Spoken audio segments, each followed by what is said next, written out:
खुलुमबाय बे बड'लेण्ड इंखं टेलिभिजन दिनैनि रादाबखौ फरायदों आं प्राणेश्वर ब्रह्म। दिनैनि गाहाय रादाबाव दं NLFB नि जोनोम जानायाव BPF नि आखाइ दं। प्रमिला रानी ब्रह्मआ NLF नि जोनोम जानायनि थाखाय प्रमद बर'खौ दाय फोनांदों। UPPL आ सा 8 बिजाथिफोरनि फारिलाइ फोसावबावबाय। BPF दोलोआ जोबथा फारिलाइयाव सा 8 बिजाथिफोरनि मुं फोसावदों। MLA थानेश्वर बसुमतारीया BPF नि बिबान एंगारबाय। जगी आदित्यनाथआ कामाख्या थानसालियाव दावबायफैदों। दानिया आबुं रादाब।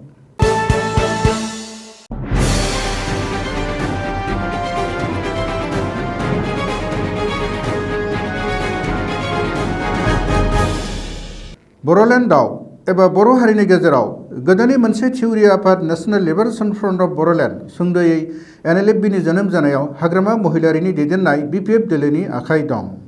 बारग' NDFB नेहाथारि आरो आथिखालनि BTC नि मावफुं सोद्रोमा बिआर फेरेंगा एबा रन्जित बसुमतारीया मोनसे खौरांगिरि मेलाव बे दाबिखौ खालामदों आरो हाग्रामा महिलारिनि सायाव गोख्रों अजद होदों।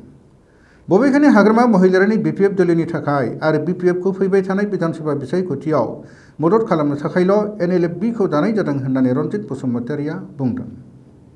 रन्जित बसुमतारीया खौरांगिरि मेलाव बुंनाय बायदिब्ला फैबाय थानाय विधानसभा बिसायख'थियाव हाग्रामा महिलारि दैदेननाय BPF दोलोआ देरहानानै गुबुन दोलोजों लोगोसे जाहाथे ब्रैथि खेबनि थाखाय आसामाव सरकार दानो हायो बेखौ थांखिनानैसो NLFB खौ जोनोम होदों।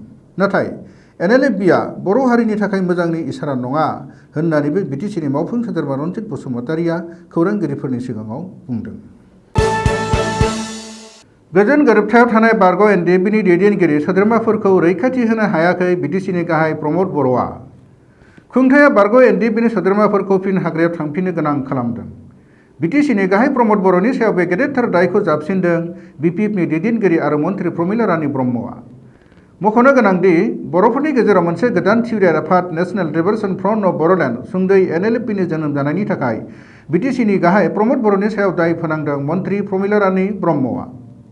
मन्थ्रि प्रमिला रानी ब्रह्मआ दिनै खौरांगिरिफोरनि सिगाङाव बुंदों दि गोजोन गोरोबथा खालामनायनि उनावबो बारग' NDFB सोद्रोमाफोरनि सायाव इनाय उदखार खालामबाय थानायनि थाखायनो NDFB नि सोद्रोमाफोरा हाग्रायाव थांफिननानै हाथियार हमहैफिननो गोनां जाबाय। बबेखानि गोजोन गोरोबथा खालामनायनि उनावबो बारग' NDFB दैदेनगिरि आरो सोद्रोमाफोरनि सायाव पुलिस मिलिटारि बाहायनानै इनाय उदखार खालामनाया जोबोरैनो दुखुनांथाव जादों होननानैबो प्रमिला रानी ब्रह्मआ बुंदों। फैगौ 6 एप्रिल खालि खुंजानो गोनां थामथि खोन्दो बिसायख'थिनि थाखाय UPPL दोलोआ सा 8 बिजाथिफोरनि मुं फारिलाइखौ फोसावबाय। UPPL दोलोनि गाहाय नेहाथारि मावथि ब्रह्म हाज'वारिया लोगोआव दोलोनि दैदेनगिरिफोरखौ लानानै क'क्राझार सहराव थानाय UPPL दोलोनि गाहाय मावख'आव मंगलबारखालि मोनसे खौरांगिरि मेल खुंनानै UPPL दोलोआ सा 8 बिजाथिफोरनि फारिलाइखौ फोसावदों।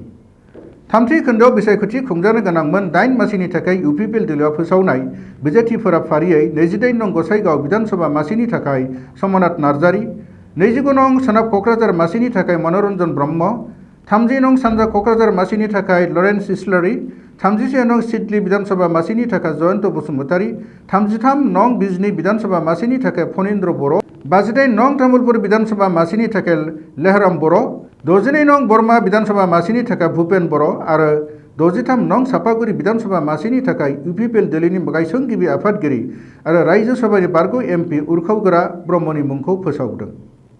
मख'नो गोनांदि बेनि सिगां UPPL दोलोआ नैथि खोन्दोआव खुंजानो गोनां बिसायख'थिनि थाखाय सा 3 बिजाथिफोरनि मुं फारिलाइखौ फोसावग्रोदोंमोन।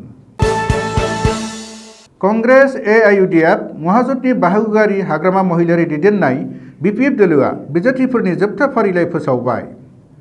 BPF नि आफादगिरि आरो BTC नि बारग' गाहाय हाग्रामा महिलारिया क'क्राझाराव थानाय दोलोनि गाहाय मावख'आव मोनसे खौरांगिरि मेल खुंनानै जोबथा फारिलाइयाव सा 8 बिजाथिफोरनि फारिलाइखौ फोसावदों।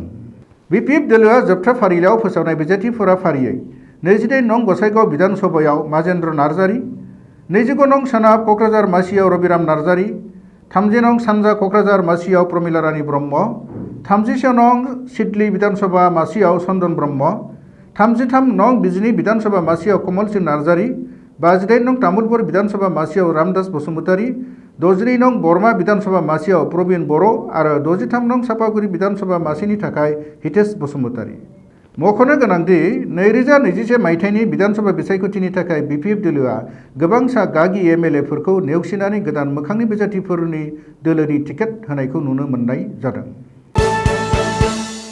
63 नं सापागुरि विधानसभा बिएफनि बिपिएफनि sitting MLA Thaneswar Basumatary BPF दोलोआव थानाय गावनि बिबानखौ नागारबाय। एमएलए थानेश्वर बसुमतारीआ मुसलपुर जिल्ला बिपिएफनि आफादगिरि मासिखौ मंगलबारखालि नागारबाय। मख'नो गोनांदि थामथि खोन्दो विधानसभा बिसायख'थिनि थाखाय बिपिएफ दोलोआ जोबथा बिजाथि फारिलाइखौ मंगलबारखालि फोसावदों। नोजोर होनो गोनांदि सापागुरि विधानसभा मासिनि थाखाय सिटिं एमएलएखौ नागारनानै बारग' एमएलए हितेश बसुमतारीनि मुंखौ बिजाथिनि थाखाय बिपिएफ दोलोआ फोसावनायनि उनावनो एमएलए थानेश्वर बसुमतारीआ मुसलपुर जिल्ला बिपिएफनि आफादगिरि मासिखौ नागारदों। ओरैहाय मिरु आइजे बिपिएफनि गाहाय नेहाथारि आरो थांनाय 2011 मायथाइनिफ्राय 2015 मायथाइसिम नमिनेटेड एमसिएलए महरै सायख'जानाय बिपिएफनि आइजो दैदेनगिरि दिपिरि बाला रायआबो बिपिएफ दोलो नागारबाय होननानै खौरां मोननाय जादों।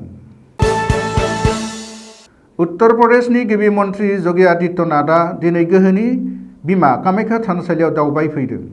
आसाम विधानसभा बिसायख'थिनि फोसावदिंनायनि थाखाय आसामाव दावबायफैनानै योगी आदित्यनाथआ दिनै फुङावनो कामाख्या थानसालियाव थांनानै गोहोनि बिमा कामाख्याखौ खुलुमहैयो आरो गावनि फुजिनाय होयो। मख'नो गोनांदि उत्तर प्रदेशनि गिबि मन्त्रि योगी आदित्यनाथआ आसाम विधानसभा बिसायख'थिनि थाखाय बिजेपिनि सासे स्टार केम्पेइनार। रिपर्टनि बायदिब्ला योगी आदित्यनाथआ दिनै हजाय रङिया आरो कलाइगावआव खुंनाय बिजेपिनि गुबुन गुबुन मोनथाम बिसायख'थिनि फोसावदिंनाय रेलियाव बाहागो लादों। दिनैनि रादाब फरायनाया एसेनोसै। गोजोन्थों।